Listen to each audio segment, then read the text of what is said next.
And hello guys and welcome back to my YouTube channel mga kapatid. Welcome back sa One Talk PH, Luzon, Visayas at Mindanao at eto na ang pinakamaiinit na balita na ating nasagap ngayong araw mga kababayan.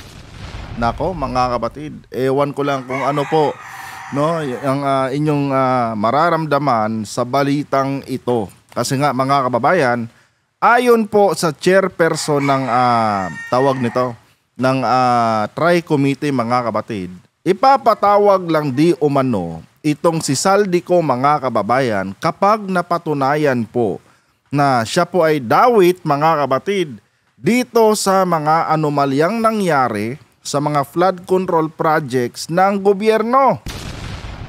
Na kung saan mga kababayan, isa pong napakalaking katarantaduhan mga kapatid itong sinasabi ng chairperson ng Tri-Committee ng House of the Representatives.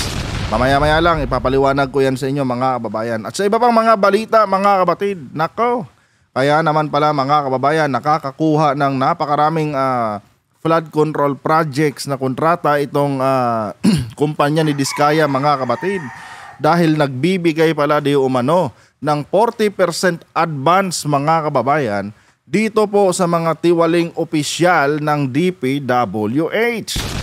Biruin nyo no, 40% advance mga kababayan ang pinapaluwal po ng grupo ni Diskaya para lang masecure mga kapatid itong mga bilyones na proyekto ng gobyerno mga kapatid related dito sa mga flood control projects.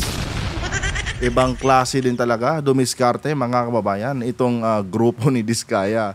And bago tayo magpatuloy mga kapatid, huwag niyo po sanang kalimutan na i-like ang ating video ngayon para i-share pa po ni YouTube sa iba pang hindi pa nakakapanood. So eto guys, manoorin muna natin ang balitang ito at bigyan po natin ng ating personal na opinion at reaction. Like what we had stated yesterday, no? If Congressman Zaldico or whoever person, House member, is linked to an anomalous contract, anomalous transaction, anomalous fraud project relating to ghost projects, substandard projects in flood control or any infrastructure projects, they may be invited. Sabi niya mga kababayan, sabi nitong damuho na ito, kung sakaling si Saldico ay mapatunayan mga kababayan na involved siya sa mga proyekto ng gobyerno na kung saan mga kapatid marami pong anomalya, especially dito sa issue ng mga flood control projects mga kababayan, no? Tsaka lang daw siya ipapatawag ng Tri-Committee mga kapatid para magsalita sa kanilang pagdinig. Ulitin ko, tsaka lang ipapatawag si Saldico kapag meron ng ebidensya mga kapatid na dawit si Saldico mga kababayan sa mga anomalyang nangyari sa mga proyekto ng gobyerno, especially dito sa mga flood control projects. Na kung saan mga kapatid, masasabi ko po na ito po'y napakalaking katarantaduhan. Literal mga kababayan, no, na tinatarantado tayo mga kapatid nitong mga congressman na ito, especially itong Tri-Committee. Bakit kamo mga kababayan? Si Saldico po mga kapatid ay co-founder po ng Sunwest Inc. mga kababayan, na kung saan isa po ito sa top 15 contractors mga kapatid na pinangalanan ni President Bongbong Marcos, na nakakuha mga kababayan ng bilyon-bilyong proyekto no, dito sa mga flood control projects ng administrasyon. Ang sabi niya, ang sabi ng damuhong ito, tsaka lang daw ipapatawag si Saldico kapag napatunayan na dawit siya sa mga anomalya ng flood control projects ng administrasyon or ng gobyerno. Pero mga kapatid, ayon po sa balita na ating nasagap mga kababayan, itong Sunwest mga kapatid, itong Sunwest Inc. na kung saan co-founder po itong si Saldico, ay napabalita po mga kababayan na marami pong mga kabulastugang ginawa sa mga flood control projects ng gobyerno. Ang tanong ko sa iyo ngayon, Congressman, no, Mr. Chairperson, anong ebidensya pa ba Ang hinahanap ninyo, bakit ayaw nyo pang ipatawag si Saldico? Literal na dawit na siya dito. Dahil ang SunWest Inc., mga kabatid, ay gumawa po ng napakalaking korupsyon dito sa mga budget, no, ng flood control projects na kanilang hinawakan. Halos palpak lahat yung kanilang mga proyekto na hinawakan dahil kinurap yung budget. Co-founder si Saldico. Hindi pa ba sapat na ebidensya yan, Mr. Chairperson, para ipatawag nyo na si Saldico? Di ba, mga kababayan? Kaya ako, mga kabatid, pabor talaga ako. No? Uulitin ko, pabor talaga ako, mga kababayan, na magkaroon ng third-party commission na mag-iimbestiga dito sa mga flood control projects na ninakaw ang budget, mga kabatid, dito mga animal na mga politiko. Kasi tulad dito, mga kababayan, no, sa Tricom nila dyan sa House of the Representatives, lantara na ang ebidensya pero ayaw pa rin ipatawag itong si Saldico, mga kababayan. Lantara na, mga kapatid. Para sa kaalaman nyo po, mga kababayan, no, ito pong kumpanya ni Saldico, mga kapatid, ay nakakuha po ng 78 flood control projects na nagkakahalaga po, mga kababayan, ng 10.1 billion. 10.1 billion, mga kapatid, yung halaga, no, ng flood control projects na kanilang nakuha. Itong SunWest Inc. Na kung saan co-founder po si Saldico. Tapos ngayon, mga kababayan, matapos ma-involve, no, matapos mapatunayan na binaboy nitong SunWest Inc., mga kapatid, yung mga flood control projects ng gobyerno, na kung saan co-founder nga itong si Saldico, ayaw pa rin nilang ipatawag, mga kapatid, itong si Saldico. Hindi ba lantarang ewan ko ba? Lantaran na kasi talaga, mga kapatid, ano? Lantarang panggagago na po ito, mga kababayan, no, sa ating mga kapwa Pilipino. Nandyan na ang ebidensya, ayaw pa rin ipatawag. Anong ebidensya pa ba, no, Chairperson, ang inyong hinahanap? Literal na co-founder na nga siya, no? Dapat nga hindi nakakuha ng kontrata yung SunWest Inc. na yan, Kasi nga, congressman, nakaupong congressman itong si Saldico. At bawal yan sa batas. Dahil sa tinatawag na conflict of interest, na kung saan nagkatotoo po talaga, mga kapatid. Dahil sinabotahi po yung mga proyekto. Di ba? Ano pa ba, Chairperson, ang kailangan yung ebidensya? Pakapala na lang talaga to ng muka, mga kababayan. Pakapala na lang talaga. Ang tanong ko sa iyo, Chairperson, magkano ba? Di ba? Magkano ba? Magkano ba ang siningil mo para lang i-cover up mo si Saldico? Hindi ka ba naaawa? No? Hindi ka ba naaawa sa mga kababayan natin na hanggang liig, hanggang bubong ng kanilang mga bahay yung baha? Kulang pa ba yung mga binabalita na kung saan nalulunod na ang ating mga kababayan dahil pumalpak yung mga flood control projects na itinayo nitong mga lintik na mga kontraktor na ito? Kulang pa ba yan, Congressman? Ano pa bang mga ebidensya ang inyong kailangan, no, para lang isamon nyo, ipatawag nyo si Saldico at harapin itong kanyang katarantaduhan na pinagagawa sa mga flood control projects ng gobyerno? Diyos ko po, mga kapatid. Kung ganito po ang sistema ng investigasyon, mga kababayan, naniniwala po ako na wala po talagang mapapanagot dito na mga korap na opisyal ng gobyerno. Kita nyo. Lantaran, mga kababayan. May ebidensya na, no? May ebidensya na po na nagtuturo kay Saldico, mga kababayan. Solid evidence po yan, mga kapatid, na nagtuturo kay Saldico. Pero ayaw pa rin ipatawag. Dinadaan tayo, mga kapatid, sa kanilang mga kadramahan. Ewan ko ba kung anong klaseng utak meron itong mga hinayupak na ito. Tuloy! It's consistent to what we had stated previously pa ho. If they are named, they will be invited. If they were named? Seryoso ka, Congressman? Oh, hindi mo ba binasa kung sino yung mga taong nasa likod ng SunWest Inc. na yan? Di ba, mga kapatid? Hindi pa ba kayo nagbabasa? No, kung sino yung mga tao na kasali diyan sa mga kumpanya na sinabotahe ang flood control projects ng gobyerno? Oh, o di kaya nagbubulag-bulagan kayo? Kasi baka naman nakinabang din kayo. 'Di ba?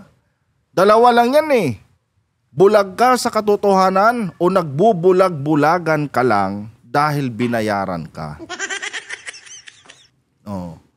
Kasi kahit grade 1 mga kapatid, maiintindihan eh. Pag nalaman, kahit grade 1 lang yung natapos mo, maiintindihan mga kababayan itong katarantaduhan ni Saldico. Co-founder siya ng SunWest Inc. mga kapatid, na nakakuha ng 10.1 billion na flood control projects ng gobyerno, no, na kinurap yung budget. And yet, mga kababayan, ayaw pang ipatawag. Kahit grade 1, maiintindihan eh. No? Na itong si Saldico, literal na dawit talaga. Oh. Ang galing, mga kapatid. Ito po ngayon ang nag-iimbestiga dito sa mga flood control projects ng gobyerno. Diba? Kaya ayaw nilang suportahan yung third party commission mga kapatid dahil pagka yun na nga ang mag-iimbestiga ay literal mga kababayan na dawit ang karamihan sa mga congressman na nandyan ngayon sa House of the Representatives. Ayaw nilang mawala sa kanila yung control mga kababayan. Gusto nilang idiin yung mga contractor lang, no? Yung mga contractor lang, yung mga taga DPWH. Yun yung gusto nilang i-highlight sa kanilang mga pagdinig. Ayaw nila mga kapatid na i-highlights kung sino-sino ba yung mga congressman na dawit din dyan.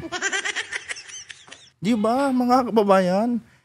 Ito po'y literal na mga kapatid na pangbababoy, panggagago sa ating mga kababayan, sa ating mga Pilipino.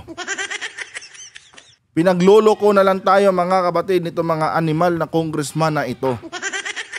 Nakalatag na ang ebidensya pero ewan ko mga kababayan kung anong klaseng ebidensya pa ang hinahanap ni chairperson. Di ba? Ewan ko ba? Tuloy. To respond.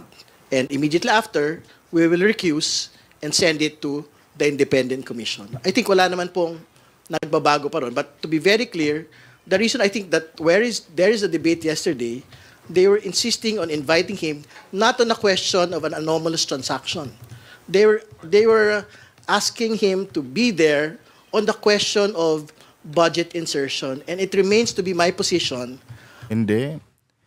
Palusot mo na lang yan. Pinahaba mo pa yung kwentuhan eh. Klarong-klaro na yung sinabi mo kanina eh. Di ba? Ipapatawag nyo lang si Saldico kapag napatunayan na dawit siya. Di ba? Nililihis mo pa yung mga statement mo eh. Okay ka lang ba, chairperson? Okay ka lang? Hindi ka ba kinikilabutan dyan sa mga salantarang panggagago nyo sa taong bayan? Oh. Kahit tingnan nyo na lang yung datos eh. No? Tignan nyo na lang yung profile ng SunWest Inc. na yan eh. Makikita nyo na agad, kayo na mismo ang makakaintindi na dawit talaga dito si Congressman Saldico. Dawit talaga siya kasi co-founder pala siya. Tapos pinangalanan pa ni President BBM yung tawag dito, yung kumpanya na kung saan co-founder siya, pinangalanan pa na top 15 doon sa mga kontraktor na nakakuha ng malaking porsyento ng flood control projects ng gobyerno. Na kung saan napabalita na palpak yung mga proyektong ginawa dahil kinurap yung budget. Diyan pa lang maiintindihan nyo na eh. No? Siguro nakapag-aral naman kayo. Hindi naman kayo malalagay dyan sa posisyon nyo kung hindi kayo nakapag-aral. Pero bakit napakahirap pong intindihin, Mr. Chairperson? Kinana mo ton. Di ba mga kapatid? Kawawa ang taong bayan, walang aasahan mga kapatid na hustisya, no? Kung sila lang po ang mag-iimbestiga. Literal mga kapatid. That the House Infrastructure Committee is not the venue, it is not the committee for that. Hindi ba? They have to bring it O bakit ginigisa nyo itong mga opisyal ng DPWH kung hindi naman pala kayo yung tamang venue? Anong silbi ng tawag nito? Anong silbi ng committee nyong yan? Oh. Di ba mga kababayan? Nilalaro pa kasi nila mga kapatid para lang ma-safe keep nila itong si Saldico. Oh. Ano nagtatanga-tangahan lang kayo dyan? Oh. Di ba mga kababayan? Ginagago nyo yung mga Pilipino eh. Literal na ginagago nyo ang mga Pilipino. Hindi pala related dyan sa mga issue ng corruption sa flood control yung committee ninyo. Bakit pa kayo naghihiring-hiring dyan? Bakit nyo pa pinapatawag yung mga official ng DPWH? Diba? Yung mga district engineer? Diba mga kapatid? Anong silbi niyan? Kung hindi naman yan yung right venue pala na sinasabi mo, congressman. Oh. Wag naman sanang ganun. Diba? Maging patas naman kayo sa taong bayan. Dahil marami pong Pilipino ang naapektuhan dahil sa malawakang korupsyon na nangyari dyan po sa DPWH. Pero kayo, literal na nagtatanga-tangahan kayo. Nagbubulag-bulagan kayo. Kaya ang tanong ko sa iyo, Mr. Chairperson, magkano ka ba? Oh, magkano ba ang ibinayad sa iyo?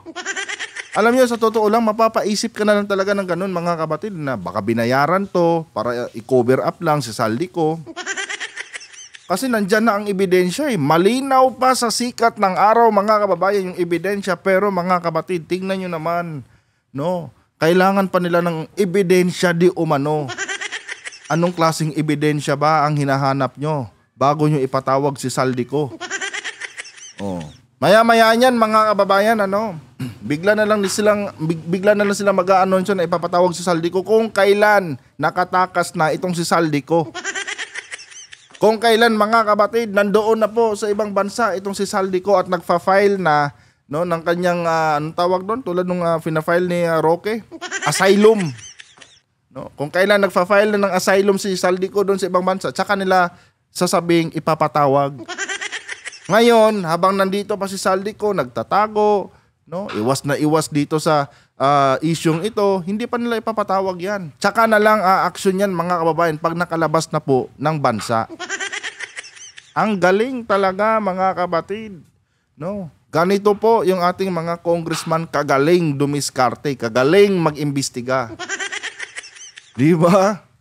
Ay nako. At the venue, it is not the committee for that. Hindi ba? They have to bring it somewhere else. You can bring it to the... O di wag na kayong maghiring-hiring. Nag-aaksaya kayo ng pera ng taong bayan. Inaaksaya yung pondo ng gobyerno sa walang kwentang hearing ninyo. Hindi naman pala yung tamang komite. Di ba? Ang kakapal ng mukha nyo. Oh. Pero kung titignan yung mga kapatid nung nakaraang hearing nila, hina-highlight nila yung mga tawag dito, yung mga kawani ng DPWH na certified din na corrupt. Yun yung hina-highlight nila doon. Kaya nagkagulo sila mga kababayan noong iminungkahi ni Erese na ipatawag si Saldico sa susunod na pagdinig. Hinarang agad ni Abante mga kapatid dahil yun naman pala. Baka nangungumisyon sila. Diyos ko po. Ano bang klaseng mga utak ng mga nakaupo ngayon sa ating House of the Representatives? Saka mga kapatid, kung itong si Romualdez talaga, desidido siya na linisin itong kanyang pangalan na kung saan isa siya talaga sa tinuturong mastermind. Dapat mga kababayan, gumawa na siya ng inisyatibo niya at ipatawag niya itong si Saldico na dumalo dito sa kanilang pagdinig. Oh. Ano? Pucha. Hindi daw right venue, hindi daw right committee. no? Ibang committee daw dapat ang uupuan ni Saldico kung sakali mang ipapatawag siya. Pero inyo yung mga panluloko na yan. Di ba mga kapatid, ginagawa talaga nilang tanga ang mga Pilipino.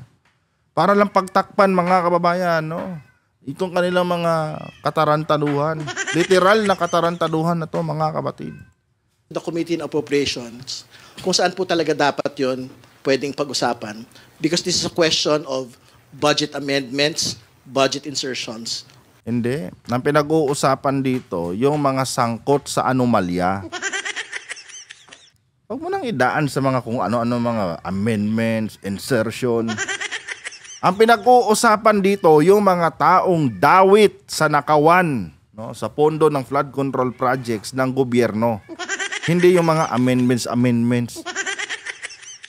Di ba? Yun yung pinag-uusapan dito eh. Kaya nga kayo nag-i-interrogate dyan sa mga opisyal ng DPWH, di ba? Dahil gusto nyong malaman kung ano ba ang nangyari, bakit nagkaroon ng korupsyon. Kaya nyo nga pinapaamin si Henry Alcantara, di ba? Oo. Ano bang pinagkaiba ni Henry Alcantara dito kay Saldico? Itong si Saldico, literal talaga na involved dito. Co-founder siya ng Sunwest Inc. na pinangalanan ng presidente. Oo. Hindi naman dito pinag-uusapan yung insertion eh. Ang pinag-uusapan dito, yung kanyang involvement dito sa nasabing contractor na Sunwest Inc. na kung saan co-founder siya. Oh, yun ang topic. Huwag mo nang ilihis. No, chairperson, huwag niyo na pong ilihis. Bukong-buko na kayo. 'Di ba? Bukong-buko na kayo. Nandyan ang ebidensya, ayaw nyo pa rin ipatawag. Di ba mga kapatid? Diyos ko po. In 2025. Sa kadagdagan ko lang, no, nakita naman natin na pag nagko-committee hearings kami dito, committee meetings, may mga referral po na kasama yon na coming from our congressmen and women. So wala po siya sa kahit anong referral. Kaya nga po nakita Wala sa kahit anong referral dahil ayaw nyong ilagay. 'Di ba? Ayaw nyong ilagay, no, yung sa mga referral na meron kayo. Oh. Huwag nyo nang antayin, no? Huwag nyo na talagang antayin na magkaisa ang taong bayan, no? At ipanawagang i-abolish na yung House of the Representatives na yan. 'Di ba? Kasi kung tutuusin, wala naman ng silbi kayo eh, 'di ba? Kung dati Senado lang ang tinitira natin mga kapatid, ngayon pati pala ang House. Wala na kayong silbi. No? Dahil diyan sa mga ginagawa niyo yan, nagmumuka na talaga kayong mga inutil diyan. Galit kayo kay Sara dahil tinakasan niya kayo, naisahan niya kayo doon sa tawag nito sa kanyang impeachment. Tapos kayo ngayon, 'di ba? Ganon din, nagbubulag-bulagan din kayo. Gusto niyo ring isahan ang taong bayan. 'Di ba mga kapatid? Diyos ko po. Ang dami niyo pang sat-sat diyan. Simple lang naman eh. Ipatawag niyo si Saldico para magkaalaman na. Oh. Si Magalo nga, di niyo nga magawang imbitahin eh. Dahil takot kayo na ilaglag yung mga kasamahan niyo. Basic. Kita po natin si DS Janet, sabi niya, kailangan po masunod to para tuloy-tuloy yung hearing. Siguro po. Isa pa yung sigarin. Diyos ko, kamusta naman yung dimbaksya natin dyan? Di ba mga kapatid? Yung mga tao na tawag nito, kumbaga, nagre-rely sila sa mga taong dawit din sa malawakang korupsyon. Garin, kamusta naman? Yung dimbaksya natin dyan, okay na ba? Diyos ko. Ewan ko, advice lang, pwede naman nila sigurong tawagan. Baka may number po sila para yung mga immediate questions nila, baka pwedeng sagutin. Hindi. Kaya nga may investigasyon kayo, di ba? Oh. Tarantado din to si Ortega eh. Namimiluso po mga kababayan. Di ba? Nag-iimbestiga kayo dyan, tapos gusto nyo tawagan si Saldico para doon itanong yan? Bobo ka ba? Congressman, bobo ka ba? Inay ko po. Kaya nga dapat ipatawag dyan kasi yan yung tamang forum. Yan yung tamang tawag nito. Yan yung tamang venue. Di ba? Ang pinag-uusapan dito, bakit kinurap ang flood control budget? Oh. Bakit palpak ang mga flood control budget projects? Hindi pinag-uusapan dito yung insertion. Hindi pinag-uusapan dito kung sino ang nagsingit sa mga proyektong yan. Bakit wala yan sa NEP? Bakit napunduhan yan pagkatapos ng GAA? Hindi yan ang topic eh. Ang pinag-uusapan dito kung paano nakurap yung budget. And dawit dyan si Saldico dahil co-founder siya nitong Sunwest Inc. na may 10.1 billion na nakuhang kontrata. Diyos ko po. Puro po, advice lang, pwede naman nila sigurong tawagan. Baka may number po sila para Di ba? Pamimiluso po itong hayop. Ang dami ko na violation sa YouTube. Pamimiluso po itong sinasabi niya mga kababayan eh. Bakit nila tatawagan kung ako yung nandyan? Bakit kami ang tatawag, Congressman? Oh. Kailangan nga namin na ipatawag niyo siya dyan sa hearing niyo ng magkaalaman. Bakit kami ang tatawag sa kanya? Responsibilidad yung ipatawag yan. No? Dahil dawit siya dito. Yung kumpanyang kinabibilangan niya, dawit. At talagang napatunayan na nagkaroon ng anomalya dahil palpak yung mga proyekto na hinawakan nila. Diyos ko po. Tapos ngayon, pipilosopuhin mo yung mga taga-media na nandyan. Pwede nyo naman sigurong tawagan. Advice lang, pwede nyo naman sigurong tawagan. Tanga ka ba? Diyos ko, Congressman. Eto mga kapatid. Eto ang gusto nila. Sila di umano ang mag-iimbestiga para manipulado nila ang takbo ng investigasyon. Ang ididiin lang nila, yung nasa baba lang nila, yung mga taga-DPWH, no, yung mga contractor na hindi related dito sa mga congressman, yun lang gusto lang idiin. Ayaw nilang madiin itong kanilang kabaro. 'Di ba? Yun yung klaro dito mga kapatid sa takbo ng kanilang investigasyon.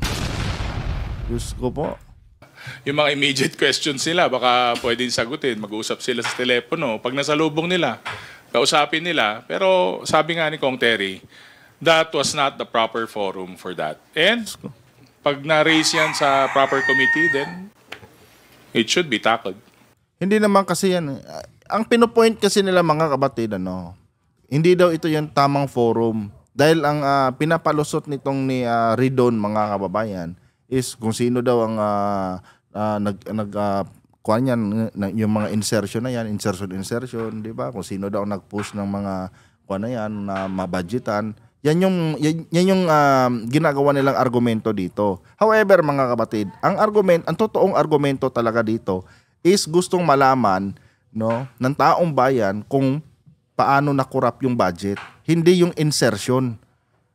Ibang usapan talaga ang insertion. And tama, hindi naman talaga yun yung tamang komite para dyan sa issue ng insertion. Kanya nga lang, hindi insertion ang pinag-uusapan dito, kundi corruption. Corruption, mga kababayan, ang issue, hindi insertion. Pinagpipilitan nila yung insertion, mga kapatid, para gawing tawag nito, gawing defense mechanism para hindi na maipatawag si Saldico. Ang pinag-uusapan dito kasi corruption eh. Kaya yung forum nyo, yung TRICOM nyo na yan talaga ang tamang forum na humarap si Saldico dahil corruption ang pinag-uusapan. Di ba? So, ganito, mga kababayan. Ito po, mga kapatid, ang realidad. Ito yung nakikita natin ngayon. Ito na yun. Investigasyon di umano. Investigasyon na walang kwenta, mga kababayan. Dapat pag-usapan. Yun lang po. Diyos ko. Anyway, mga kapatid, mapunta naman tayo dito sa issue ni Diskaya, mga kababayan. Grabe, Di ako makapaniwala mga kababayan na ganyan kababaw mag-isip itong mga hinayupak na ito. Eto mga kapatid, pero bago pala tayo magsimula mga kababayan, huwag niyo po sana kalimutang i-like ang ating video para i-share pa po ni YouTube sa iba pang hindi pa nakakapanood. So eto na mga kababayan, Sara Diskaya itinanggi di umano ang 40% advance sa mga taga DPWH. Pero ayon daw kay Jinggoy, magaling yan, magaling na senador si Jinggoy. Ayon kay Jinggoy mga kababayan, meron daw siya nakuhang dokumento na kung saan mga kapatid nagpapatunay na kaya nakakakuha ng maraming flood control projects itong si Sara Diskaya mga kababayan, nagbibigay daw pala kasi ng 40% advance dito sa mga taga DPWH. Eto, pakinggan natin mga kapatid itong balitang ito. Ay, wait lang. Ulitin natin. May padulas daw ang mga Diskaya sa mga opisyal ng DPWH para makasungkit ng mga proyekto. 40% advance cut umano ayon sa isang senador. Pero inyo mga kababayan, 40% cut yung padulas ni Sara Diskaya. Ibig sabihin mga kapatid, napakarami na po pala talaga nilang naipong pera galing sa mga proyekto ng gobyerno.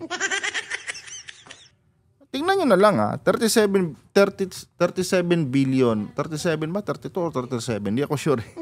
Parang, nalilito ako dahil sa ibang balita kasi 37. Ngayon 32 naman na ang palagi nilang binabanggit mga kapatid na nakuhang kontrata ng kumpanya ni Diskaya. Pero ganun pa man, tingnan nyo na lang ang picture.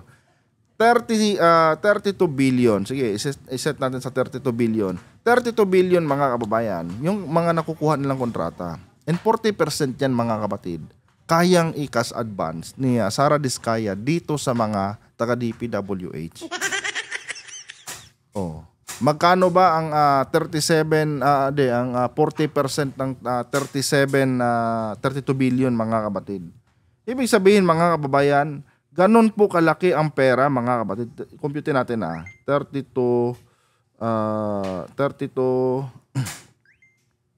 times 40%. Around 12 billion mga kapatid yung kanilang pinapakas advance. Ganong kalaki mga kababayan ang kayang ilabas nila Sara Diskaya. 'Di ba? Ibig sabihin mga kapatid, marami na talaga silang nakulimbat na pera, galing dito sa mga proyekto ng gobyerno na kanilang nahawakan. Kaya na nila mag-cash advance ng ganong kalaking pera 40% mga kababayan. Biruin nyo yan. May 37 billion kang projects na nakuha sa gobyerno, tapos yung 40% yan pinapaluwal mo. Saan galing ang pera mo? 'Di ba? Ibig sabihin mga kapatid, sweeto na, kung sa Bisaya pa, sweeto na pagdating sa corruption itong pamilya Diskaya. Kayang-kaya na nila mga kababayan. And napakagaling ng taktika nila kung tutuusin dahil mga kapatid, para makuha nila, para masecure nila yung mga proyekto na yan, nagpapaluwal sila ng bilyones. Isang bagay mga kababayan, isang diskarte na talaga namang kahit sinong opisyal ng DPWH madidemonyo talaga. Kasi kung ikaw ba naman mga kapatid, dinalhan ka ni Sara Diskaya dyan ng isang or 3 maleta ng limpak-limpak na salapi, talagang mapapa-oo ka na lang talaga. Sige ma'am, sige po. 12 billion yan cash, anong tawag doon? Cold cash. Cold cash na 12 billion mga kababayan. Dala-dala ni Diskaya sa harap ng taga DPWH. Sino bang hindi mapapa-oo niyan mga kapatid? Yes or no na lang ang isasagot mo. Napakadali na lang ng isasagot mo. Yes or no na lang. Ibibigay mo ba sa akin yan, engineer, yung mga proyektong yan? Yes or no lang. Pag nag-yes ka, sa'yo na to. 12 billion yan. Cold cash. Di ba? Matalino talaga mga kababayan. No wonder kung bakit sobrang yaman nila. Di ba? Kasi alam nila kung paano lansiin mga kapatid ang utak ng mga taga DPWH. Na kung saan, mga mukhang pera din. Di ba? Literal mga kababayan. demonyo versus demonyo. Ngayon, pataasan lang, pahabaan lang sila ng sungay nila. Kung sino yung mahabang sungay, siya yung panalo. Mas mahaba sungay ni Diskaya. No? Alam niya kung paano ang diskarte. Talo yung taga-DPWH. No? Napapasunod nila mga kababayan dahil hahainan ka ba naman ng bilyones sa harap mo eh. Ewan ko lang kung hindi magbago yung desisyon mo sa buhay. Aloy. Yan ang agenda report ni Hannity. Segregation na 40% advance yan. Yung sa mga specialist ng DPWH. Ay, kaya ba ito? Ganyan daw ang diskarte ni Sara Diskaya para makakuha ng proyekto ayon kay Senate President Pro Tempore Jinggoy Estrada. Itinanggi ng tinaguriang flood control queen na may ganito siyang mga transaksyon sa DPWH. Siyempre, may magnanakaw bang aamin? Kayo naman. Diba? Dapat common sense na lang yan. Walang magnanakaw na aaminin yung ginagawa nila. Magdidinay yan. Magha-hire pa yan ng mamahaling abogado para lang panindigan yung kanilang mga sinasabi. Diyos ko. Pero may hawak daw na ebidensya ang senador para patunayan ito. Magkano binibigay mong porsyento o advance sa mga tiga DPWH para mabigyan ka ng proyekto? Wala po ako binibigyan sa DPWH po. Baka may ipakita ako sulat sa'yo. Mami ka na. Wala po ako talagang... Kasi hindi po ako nakikipag-transact. Mali ka rin dyan, Jinggoy eh. May hawak ka palang ebidensya eh. Bakit hindi mo nilatag agad? Diba? Bakit kasi patriling pa yung diskarte? Oh. Bakit may pasabi-sabi? Baka may ipakita akong sulat sa'yo. Kung meron talaga yan, kung meron yung totoo yung sinasabi mo, dapat inilatag mo na. Dininay na niya eh. Diba? Pwede mo na siyang sampalin dyan sa hawak mong ebidensya. O eto, ano to? Diba? Bakit may mga... Sus ko. Nininegosyo nyo rin talaga yung hearing nyo eh. O ako, mga kabatid, no? Kung ako kay Jinggoy, kung ako yung nandyan, tapos tatanungin ko si Diskaya ng ganyan, tapos magdi-deny, ilalatag ko agad yung ebidensya. Huwag nang patagalin. Di ba? Hindi yung gusto nyo lang pahabain yung hearing nyo eh. Oh, tingnan nyo, natapos yung hearing, hindi niya nailabas yan, mga kababayan. Bitin. Hindi ba? Napakasimple na lang, ginagawa pang ginagawa pang komplikado eh. Oh, nag-deny na, dapat latag agad. Para makita natin kung ano yung magiging reaction niya. Diyos ko po.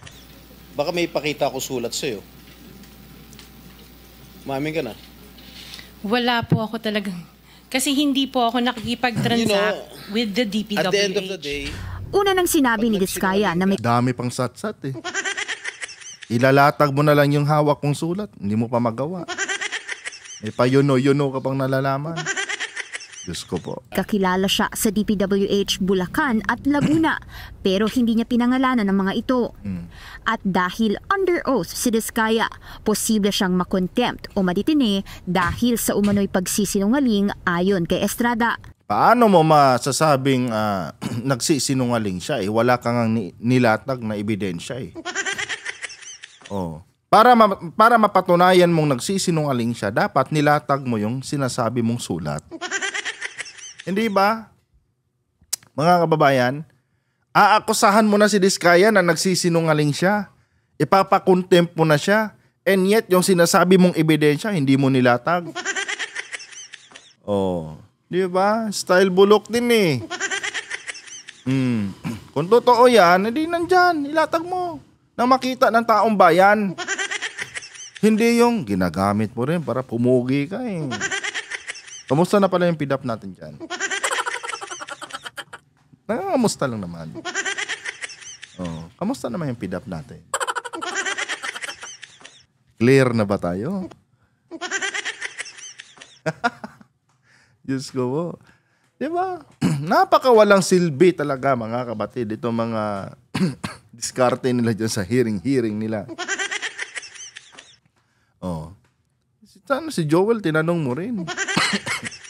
Senator Joel, kamusta na ba yung 11 million natin na relo dyan? Hindi yung puro si Diskaya lang yung ginigisa nyo porque dumalo yung tao Oh, dapat, tinatanong nyo rin no, yung mga kasamahan nyo dahil 25%. Senator Jinggoy, tandaan mo, 25% ang nakikickback ng iba nyong kasamahan dyan. Oh, yan sila Diskaya nasa mga 10 to 15% lang yan Ibig sabihin, nandyan lang sa loob ng Senado yung mga katabi nyo lang. Yung kumikickback ng malaki dyan sa flood control projects ng gobyerno. Diyos ko po. Her statement is full of inconsistencies. Ano ko na nakita mo? Sabi niya, sa Alpha and Omega lang siya tapos ang sila na ako, si Safety Marines and Janet, nag-mevest na operation ng Playfest. No comment ang kanyang legal counsel matapos tanungin ng BNC kung totoo ito. Talagang magno-no comment yan. Wala kang pinakitang ebidensya anong kukomentuhan nila? Wala ka namang, hindi mo naman pinakita yung sinasabi mong sulat. Malay ba nila kung hinuhuli mo lang sila? Di ba, mga kapatid? Mahina din to si Jinggoy Diyos ko po. Hanggang grandstanding lang talaga yung Senado natin ngayon. Sabihin mo na meron silang will na panagutin yung mga sangkot dito. Wala. Diba? Puro lang pahi dito, pahi doon. Diin dito, diin doon. Wag lang madiin yung kanilang kasamahan. Diba? Kaya dapat talaga mga kapatid, simulan na rin ni Magalong gumalaw. Simulan na niya yung kanyang komisyon na binubuo dahil may basbas naman na daw yata siya mga kababayan kay President BBM. Kasi kung dyan lang tayo aasa sa Senado, sa House of the Representatives, walang aasahan ang mga Pilipino. Walang mapapanagot dyan ng mga politiko. Diyos ko po. Rin ni Estrada ang paiba-ibang sagot ni Diskaya sa kung nagmamay-ari ba siya ng St. Timothy at iba pang construction firms. Pero natuklasan ng senador na mga kamag-anak niya rin ang kumukontrol nito. Una na ring binunyag ng ilang mga senador na posibleng dummy contractor lang ang St. Timothy o pampronta ng posibleng mas malaki pang korporasyon. Dapat, bago kayo, nandyan na di ba? Nandyan na sa Senado Bago kayo maglabas ng inyong mga aligasyon, dapat may suportang dokumento yan. Hindi yung i-allege na sila. Diba? Tapos wala pa naman yung ebidensya nyo.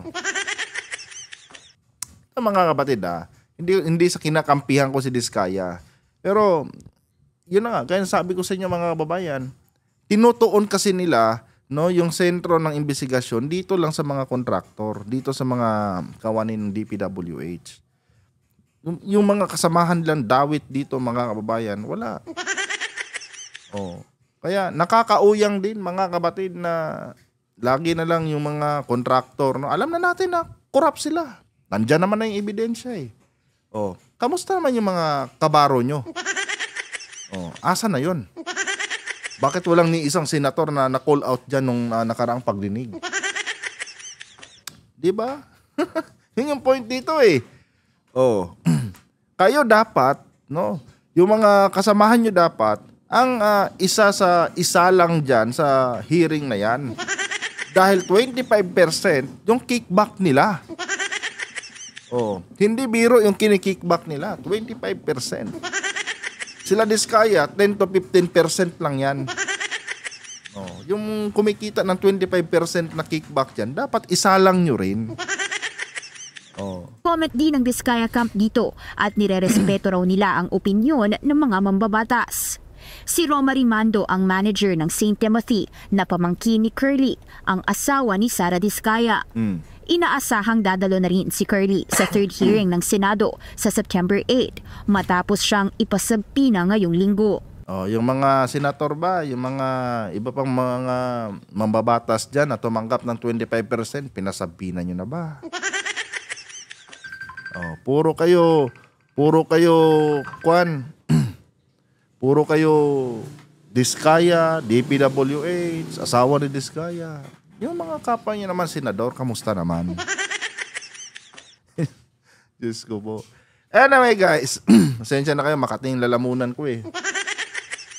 Ilang araw na itong ubo ko. Kung nagustuhan niyo po yung ating tawag nito, yung ating talakayan ngayon, huwag kalimutang i-like ang ating video mga kapatid para i-share pa ni YouTube, no? Sa iba pang hindi pa nakakapanood. Din kayo guys, no? Mag-iwan na rin kayo dyan ng inyong mga frustration. Ilagay niyo po dyan sa ating comment section. Di ba? Ay nako. Grabe ano? Kompleto na ebidensya. Kilala na kung sino yung mga dawit, pero wala pa rin nangyayari. Wala pa rin nangyayari mga kapatid. Wala talagang hustisyang makukuha ang taong bayan kung ganito ang investigasyon. No? Ganitong klase yung investigasyon na ginagawa dyan sa Senado at sa House of the Representatives. Wala. Ang makukulong lang dyan mga kababayan, ito lang sila Diskaya. No? Itong ibang mga kontraktor, sila lang. Pero yung mga politiko na kumikbak ng 25%, wala. Ay nako, hanggang dito na lang mga kapatid. Adios.